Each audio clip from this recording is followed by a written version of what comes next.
In this video, I want to address the anti-environmentalists, the people that call themselves skeptics and think that our ways of living are fine and that we don't need to change a damn thing. These are the people who think global warming is a myth and think there's a big scientific controversy.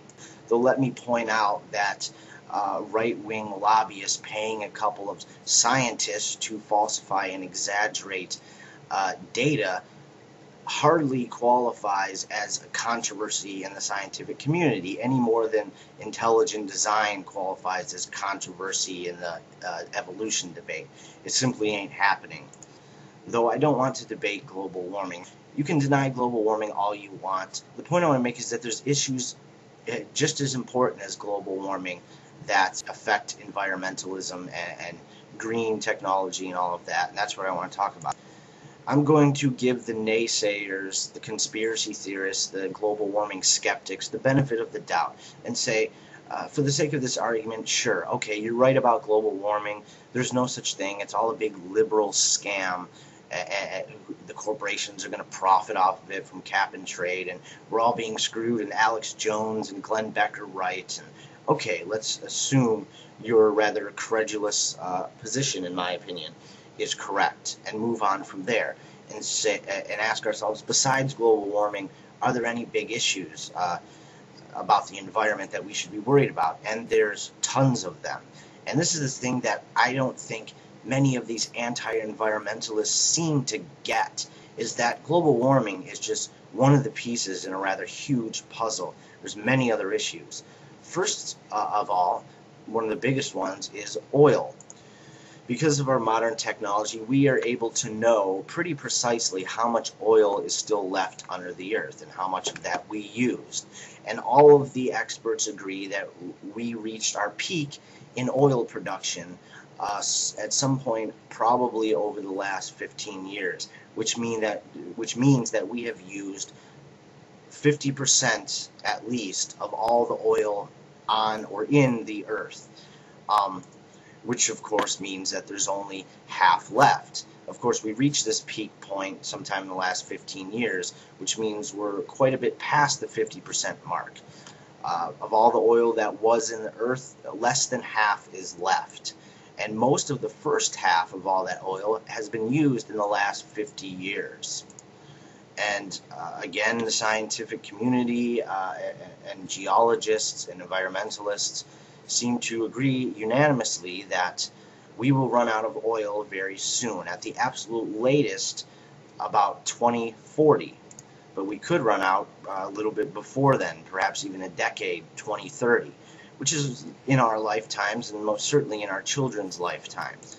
And then when you realize this, let me point out first that this is not controversial. This is not just an environmentalist point of view. It's not left-wing propaganda. It's not statistics that have been motivated by ideology. This is a simple fact. There's only so much oil left, and it's only going to take so much time to use all of that oil up. And when it's gone, if we haven't developed new ways of making energy and green technology, we're screwed. In case you haven't taken notice, our entire modern civilization is built on the consumption and usage of oil for energy.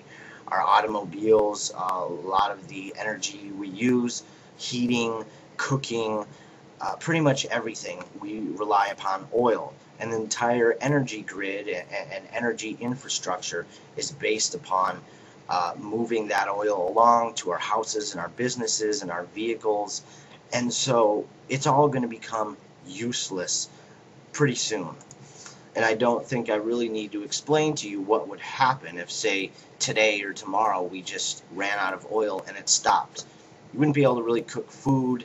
You wouldn't have heating in your home. You wouldn't drive your car. And there's many, many other things that oil is used for. There would be mass rioting and chaos and poverty, and all the first world countries would collapse into poverty, and the world will become a giant shithole. So this is going to happen no later than 2040. So unless we develop new ways of technology, wind power, solar power, geothermal power, hydrothermal power, and unless we rebuild our entire technology and civilization from the ground up will become completely useless pretty soon, and unless we do something about that, we're all pretty much screwed. And this issue, I think, falls under the category of environmentalism. It's something that is quite alarming. And so my question to the Alex Jones fans, the Glenn Beck fans, the conspiracy theorists who hate us liberal environmentalists who just want to kill off humans is, what do you propose we do about the fact that we're running out of oil, and we will be out of oil quite soon, and between now and the time we run out of oil, the prices will increase exponentially, of course, which will affect the economy and you personally. What do you propose we do about that? Other concerns, of course, are fresh water. There's only a finite amount of fresh water on the earth, and if we keep using it the way we do, we will run out of it. And water is not something that can just be created out of thin air. Water, like oil, cannot be synthesized. It's a natural element, and it requires the earth and time. Oil, as well, takes millions of years to be made under the earth, and when we're out, we're out. We can't make any more. That's just it. A similar thing is happening with water, and many experts say that there is going to be a coming water shortage, and there will perhaps be even wars and big economic problems surrounding fresh water, which we all need a lot of to continue living. So what do you propose we do about that? Is it an issue to be concerned about? And if so, what's with all the hatred towards environmentalists?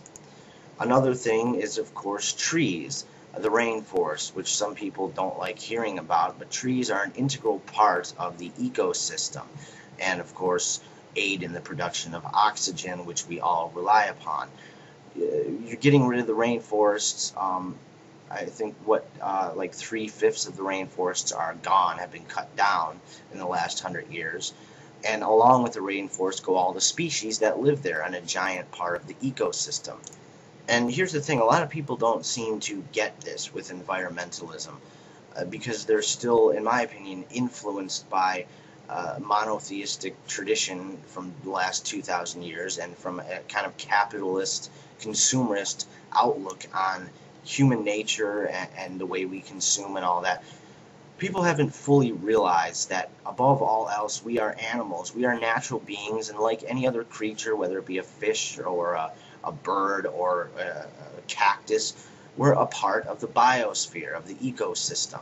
And every part is an integral part. And when you start removing individual parts of the ecosystem, whether it be the rainforest or the fact that we're completely depleting the oceans of many, many species of fish, which are going to be gone soon, or whether, when you chip away and take away and destroy certain little parts of the ecosystem, it's not much different than the human body. It's all interdependent, it's connected, and the whole system functions together as a whole, like the human body. And if you start removing parts of the human body, a kidney there, some blood vessels here, a piece of the brain, eventually you're going to corrupt the system, and if the damage is extensive enough, you will eventually die. The same thing can potentially happen with the environment. You start taking away parts and polluting and destroying and killing off species at an unnatural rate and cutting down forests. All of these little actions, which will eventually add up to big consequences, and the entire functioning interconnected ecosystem as a whole will become corrupted and destroyed, and eventually that will have huge implications for our species and many other species. The point is that we tend to have a reductionist view of nature as a culture. We need a more holistic view, and we need to realize that everything we do in our lives and with technology and manufacturing has an effect on the environment. That effect can be negative, positive, or it can be neutral. Right now, nearly all of the things we do, the ways we live and consume, are negative. So, ignoring global warming, like I said we would do at the beginning of this video, you anti-environmentalists still have to propose solutions, or ignoring, like you've been doing, the problems of oil, which we're running out of, fresh water, which we will run out of, the rainforests, the destruction of ecosystems and species which rely on each other for the food chain, and which we all rely upon for food. All of that is slowly being destroyed. And I won't even get into the discussion of how soil, the stuff in which we grow all our food, is being depleted and recycled to the point where there's no nutrients and vitamins left in the soil, and the plants that grow aren't as healthy as they were 50 years ago. There's a huge difference, actually. I'll let you research that for yourself if you're interested.